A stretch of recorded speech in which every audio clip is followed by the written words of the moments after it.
이제 이들의 이야기가 시작되는 거죠. 네, 재밌겠죠? 네, 그렇게 해서 이제 이 이야기가 진행이 되는 거예요. 그래서 이 드라마 안에 현실과 웹툰의 세계 두 차원의 이야기가 계속 진행되는 거예요.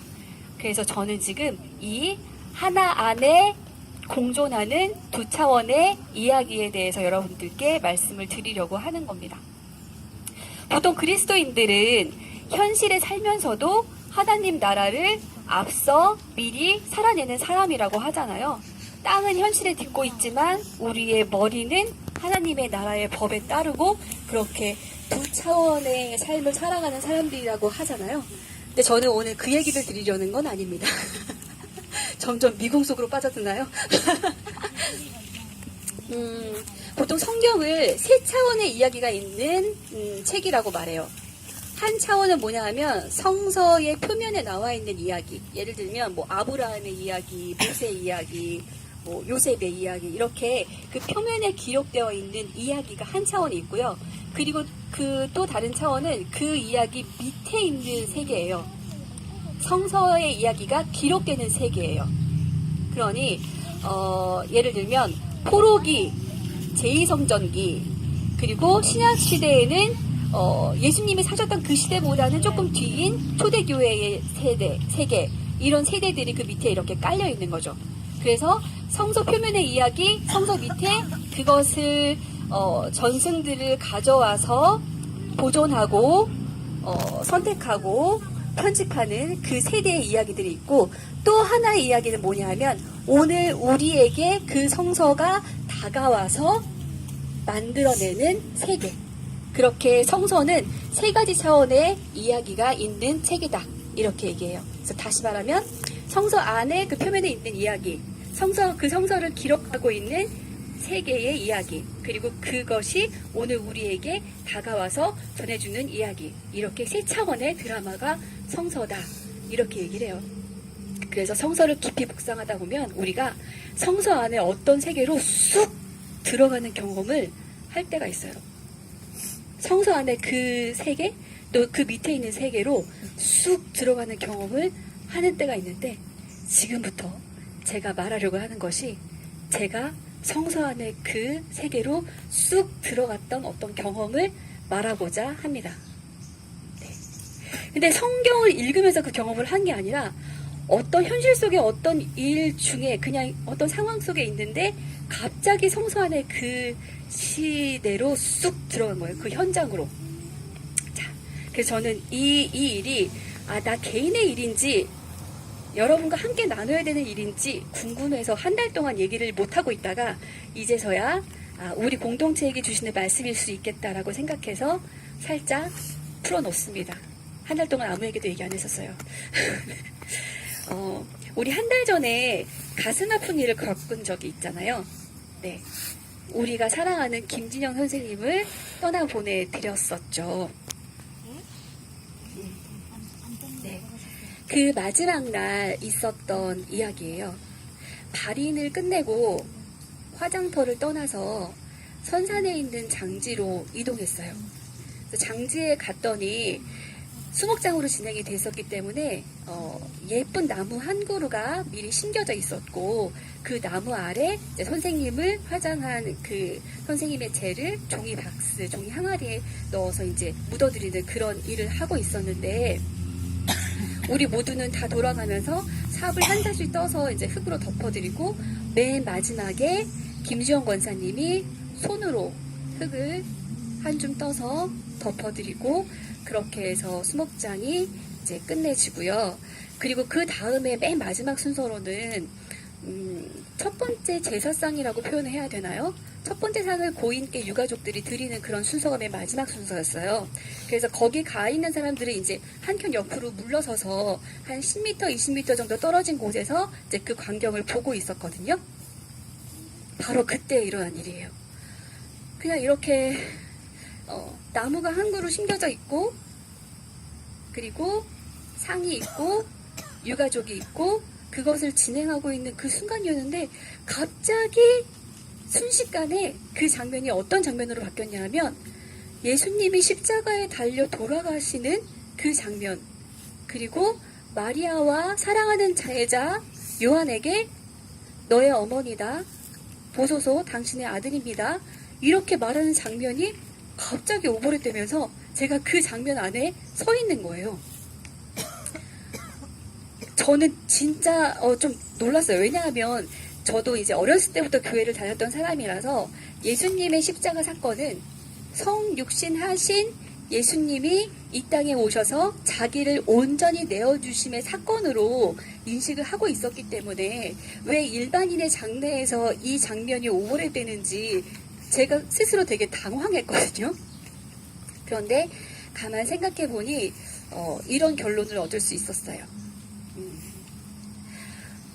성육신한 예수와 그리고 성자 예수의 어머니와 그리고 구세주 예수 그리스도의 제자, 이렇게 세 명이 연출하는 어떤 성스러운 장면이기에 앞서서, 그리고 세상의 모든 죄를 지고 가시는 어린 양 예수가 이 세상을 끝내는, 이 세상에 고별하는 그 순간이기에 앞서서 한 사람의 죽음, 그를 굉장히 사랑했던 가족들, 그리고 그 곁에 남겨져 있는 공동체의 이야기가 이 본문의 시작이지 않을까라는 생각을 했습니다. 그래서 우리는 성경을 볼 때 우리의 일상의 이야기라기보다는 너무 이제 신앙으로 만들어진 어떤 사건으로 이해하려는 경향이 있는데, 우리가 예배 안에서 드리는 성찬도 마찬가지로 이것은 성스러운 어떤 예식에서 시작하는 건 아니고요. 그냥 일상에서 예수님과 제자들이 먹고 마셨던 그 일부터 시작이 되는 거예요. 그냥 일상에서의 그 식사가 성찬이 되었던 거예요. 그러니 어찌 보면은 예수님의 십자가 사건도 우리가 생각하고 있는 신앙으로 예수님을 인식하게 된 이후에 그 성경 본문이기 이전에 한 사람의 죽음과 그를 떠나보내는 상실을 느끼는 가족과 그 가족과 함께 남겨진 공동체의 이야기로 읽을 수 있지 않을까, 이런 생각이 들었습니다. 그래서 여러분과 이 얘기를 나누고 싶었어요. 그리고 우리는 이전 주간 동안에 한 일을 또 경험을 했죠. 우리 노 집사님의 시술이 있었던 때였어요. 전 솔직히 이정화 집사님이 텔레그램에 굉장히 자세하게 그 상황을 적어주신 게 너무 감사했어요. 병원에 갔더니 계속 노 집사님이 그거에 대해서 잔소리를 한다는 거예요. 왜 굳이 그렇게 자세하게 그 일들을 적었는지, 그냥 얘기를 안 하면 좋을 텐데 왜 본인이 간호 시간에 한다고 얘기를 했는데 뭐 구구절절 그렇게 얘기를 하느냐, 뭐 이렇게 잔소리를 많이 하셨는데, 저는 그렇게 자세하게 얘기를 하는 것이 맞다고 생각하거든요. 그렇게 자세하게 말씀을 하셨기 때문에 우리는 같이 그걸 놓고 기도할 수 있게 되었고, 그리고 그 기도를 통해서 하나님이 어떻게 그 시술에 역사하셨는지 우리가 또 보았잖아요. 가서 들으니 정말 그거는 좀 엄청난 사건이었더라고요. 그냥 예정대로 수술이 진행되는 이런 게 아니라 부정맥의 그 증상이 나타나야만 시술을 할 수 있는 거예요.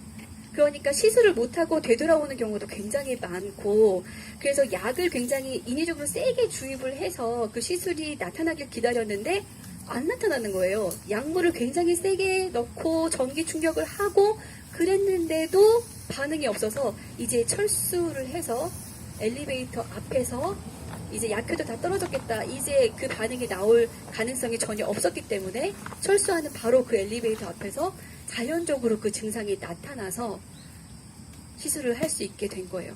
그러니까 심장의 문제라기보다는 대동맥의 문제였기 때문에 또 출혈이 굉장히 많아서 시술을 완전히 끝마치는 데까지 시간이 좀 많이 걸리긴 했었습니다. 그래서 그런 일련의 과정들을 보면서 우리가 우리의 일들을 좀 더 솔직히 나누고, 그리고 우리의 어떤 상황과 결핍과 상실들을 함께 나누고, 그리고 그것들을 덮어주면서 우리는 공동체가 되어가는 게 아닌가라는 생각을 했습니다. 저는 사실 그 장면을 본 다음에 하나님이 저에게 주시는 말씀인 줄 알고 이제부터 김지영 권사님을 친언니로 삼아야겠어. 이렇게 생각하고 그냥 다짜고짜 맥락 없이 아무 그런 설명 없이 이제부터 언니로 부를 거예요. 막 이러면서 김지영 권사님한테 그렇게 했어요. 마음속으로는 김지영 권사님은 친언니도 있고 친동생도 있고 저도 친언니도 있는데 보통 이런 상황은 언니나 동생이 없던 사람들이 이렇게 인연이 되는 것이 굉장히 자연스럽지 않을까라는 생각을 마음속에 품기도 했지만 그래도 저희가 그 장면을 보았으니 저에게 그렇게 부탁하시는 거라고 생각을 해서 이제 언니로 모시고 있습니다. 그래서 언니 막 이렇게 하고 있는데 그래 수연 씨 막 이렇게 뭐 이런 관계가 지금 되어가고 있는데 이게 저 개인의 문제라기보다는 여러분 모두에게 하시는 하나님의 말씀이라고 생각이 되어요. 그리고 그 장면을 통해서뿐 아니라 같은 비슷한 시기에 저의 사랑 일을 통해서도 하나님이 말씀하셨는데 김진영 선생님이 돌아가시는 날 아침부터 사랑니의 염증이 굉장히 심하게 난 거예요. 그래서 진통이 너무너무 심해서 항생제를 먹고 이걸 좀 가라앉은 다음에야 사랑니를 뺄 수 있다고 하더라고요. 그래서 사흘 동안을 그냥 생으로 고생을 하고 김진영 선생님 장례가 다 끝나고 그 다음날 사랑니 2개를 동시에 뽑았어요. 그래서 사랑니가 아플 때 온 몸에 그 아픈 곳에 집중하면서 다 같이 견디는 것을 몸소 체험했고 그리고 사랑니를 뽑고 나서 그 뻥 뚫린 구멍을 실로 꼬매고 실밥을 풀고 하는 일련의 과정을 통해서 그리고 한 달이 지난 지금은 3살이 돋아나서 다시 멀쩡하게 된 이것들을 통해서 무엇의 어떤 상실은 다른 것으로 덮어질 수 있는데 그 역할을 하는 것이 우리 공동체이다라는 생각을 했어요. 그래서 장례는 우리가 고인을 하나님께 맡기는 행위이지만 하나님이 고인의 유가족을 우리에게 맡기는 예식이기도 합니다.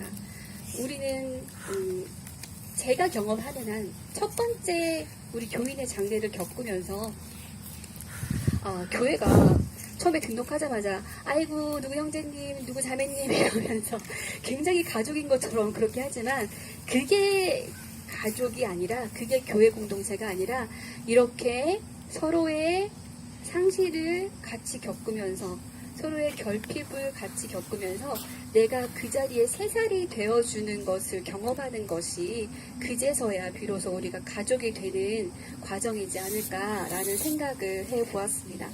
그래서 제가 설교 처음에 말한 그 W처럼 드라마 W에서 현실과 웹툰의 세계가 넘나드는 것처럼 우리 새만 공동체에서는 현실과 성서의 세계가 넘나드는 그런 일들이 많이 일어났으면 좋겠습니다.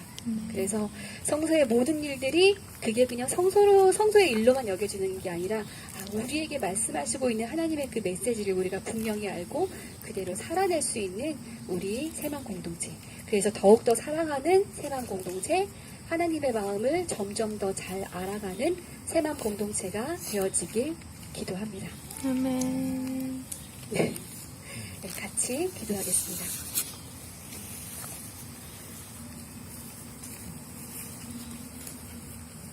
하나님, 자연을 통해서도 주님께서는 말씀하시고 그리고 예배를 통해서도 주님은 말씀하시고 그리고 성서를 통해서도 주님은 항상 끊임없이 우리에게 말씀하십니다.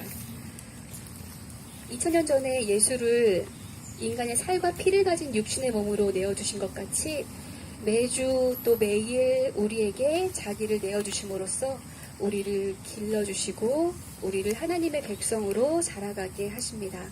우리가 그 뜻을 온전히 알아서 이 새만 공동체가 점점 더 하나님 보시기에 기뻐하시는 그런 공동체가 될 수 있도록 주님께서 도와주시옵소서. 우리가 서로를 더욱 이해하게 되고 서로를 더욱 포용하게 되어서 그리스도의 몸된 교회로서 그리고 그 교회로서 자라나고 세상에 나아가서도 빛과 소금의 역할을 잘 감당하는 그런 주님의 교회가 되길 원합니다. 감사드리며 주 예수님 이름으로 기도드렸습니다. 아멘. 자, 주보를 봐주시고요. 함께 드리는 봉헌 기도 드리겠습니다. 시작. 우리의 소유가 하나님의 것임을 고백하며 우리 자신 또한 하나님의 소유임을 고백합니다. 준비한 예물과 함께 우리의 삶도 드리오니 온전히 하나님 나라를 위해 사용되길 원합니다. 아멘. 네, 이 시간에 성찬 나눔의 시간이 있겠습니다. 성찬 위원분들은 앞으로 나와주세요.